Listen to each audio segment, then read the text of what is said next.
ప్రశాంత్ కిషోర్ కవిత చేతుల్లో బీఆర్ఎస్ గుట్టు ఏం జరగబోతోంది? తెలంగాణ రాజకీయ పరిణామాలు రోజు రోజుకు ఆసక్తిని రేపుతున్నాయి. వరుస ఎన్నికలు, కొత్త రాజకీయ పార్టీల హడావుడితో స్టేట్ పొలిటికల్ సర్కిల్ అంతా హాట్ గా మారింది.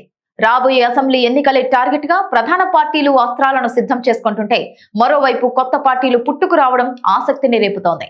ఈ క్రమంలో బీఆర్ఎస్ అధినేత కేసీఆర్ కూతురు కల్వకుంట్ల కవిత వ్యవహారం సంచలనంగా మారింది.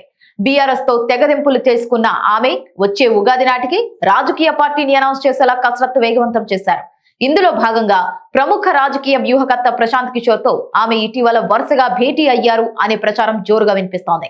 అయితే కేవలం పీకేతో మాత్రమే కాకుండా టీడీపీకి వ్యూహకర్తగా వ్యవహరించిన రాబిన్ శర్మతోనూ కవిత మంతనాలు జరిపారనే చర్చ ఇప్పుడు తెలంగాణ రాజకీయాల్లో చర్చనీయాంశంగా మారింది.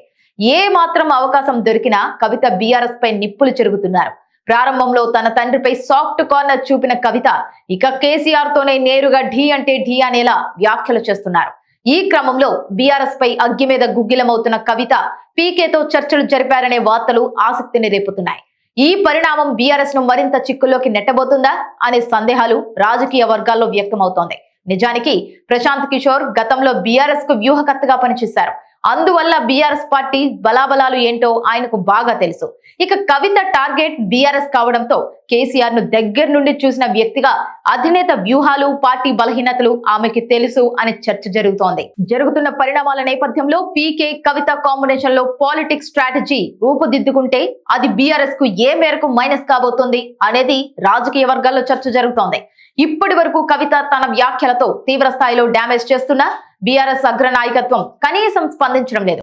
ఒకరిద్దరు నాయకులు అగ్రెసివ్ గా కౌంటర్లు ఇచ్చినా అది కూడా తాత్కాలికంగానే ఉంటున్నాయి. రాష్ట్రంలో అధికారం కోల్పోయాక బీఆర్ఎస్ కు వరుసగా ఎదురు దెబ్బలు తగులుతూనే ఉన్నాయి. ఈ క్రమంలో రేవంత్ రెడ్డి బీఆర్ఎస్ ను బొంద పెట్టడమే తన లక్ష్యమని పదే చెబుతున్నారు. ఈ క్రమంలో టీడీపీ శ్రేణుల మద్దతును సైతం ఆయన కోరడం సంచలనం రేపుతోంది.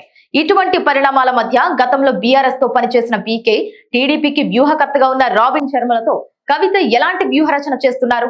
ఈ పరిణామాలతో గులాబీ బాస్ కేసీఆర్ కు మరింత ఛాలెంజ్ తప్పదా అనేది తెలంగాణ రాజకీయ వర్గాల్లో ఉత్కంఠగా మారింది.